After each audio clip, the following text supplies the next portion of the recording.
నొప్పించుకుంటున్నాడు, కానీ తప్ప ఆయన ఎక్కడ కూడా చేయదలుచుకున్నాడు. అర్థమైందా? దేవుని దూతలు ఆయనకు వచ్చినప్పుడు అంత తలుపులు పాల్గొంటా ఉన్నప్పుడు లోటు బయటకు వచ్చి వాళ్ళని దాచిపెట్టి బయటకు వచ్చి మాట్లాడతాడు. దేవుని అల్లలారా, నా ఇంట ఉన్న అతిథులు వారిని విడిచిపెట్టండి, వారికి మారుగా పురుషుని ఎరిగిన కుమార్తెలు ఉన్నారు, వారిని పంపిస్తానంటే ముందు నువ్వు పక్కకి రా, మాకేం చేయాలో మాకు తెలిసి నువ్వు పక్కకి వెళ్ళిపో అంటారు. వెంటనే దేవదూతలు చేతులు పట్టుకొని లోపలికి లాగేస్తారు, లోతులు అక్కడి నుంచి తీసుకువెళ్ళిపోతారు.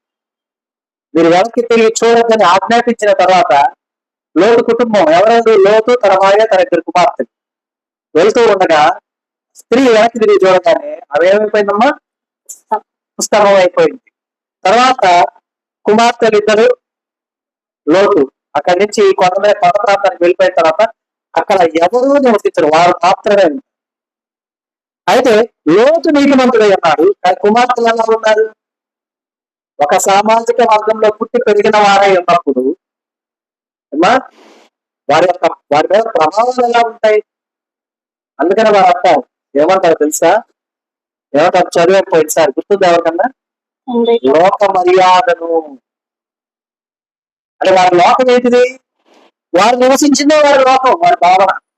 ఆ లోక మర్యాదను చేయటకు మనతో పురుషుడు లేడు అని అనుకొని మద్యం తాగించి అతని ప్రమేయం లేకుండా పురుషుని పిల్లల్ని కనడానికి వారు చేసిన ఆ క్రియను దేవుడు ఎక్కడ కూడా నీతిగా ఎంచల. అది తప్పని దేవుడు ఇచ్చాడు, కనుకనే వారిని శపించాడు, దేవుడు వెలివేశాడు.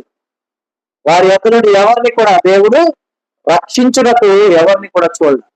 ఇక తర్వాత నీతిని కలిగిన వారు, మంచిగా ఉన్నవారు, విశ్వాసమైనటువంటి వారు కొందరు ఉంటుంటారు.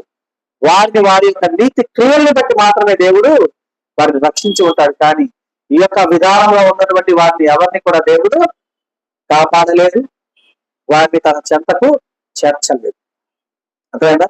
అందుకని లోతుని అని క్లియర్ గా తప్పించనని క్లియర్ గా రాయబడింది. అర్థమైందా? 7వ వచనంలో అదే కదా ఉంది, దుర్మార్గుల కామ వికారయుక్తమైన నడవడి చేత బహు బాధపడిన నీతిమంతులను లోతులు తప్పించాను. మరి ఆ ఇద్దరు కుమార్తెలను కూడా దేవుడు విడిచిపెట్ల, ఒక లోతునే రక్షించాడు. ఎందుకని? లోతు నీతిమంతుడు కాదు, ఆ నీతిని అనుసరించి నడుచుకునే వారికి ఉన్న బలం అది. అందుకనే యేసుప్రభు అంటారు ఒక సందర్భంలో, ఏమంటారు తెలుసా? మొదట నీవు నా నీతిని, రాజ్యాన్ని వెతుకు, తర్వాత మిగతా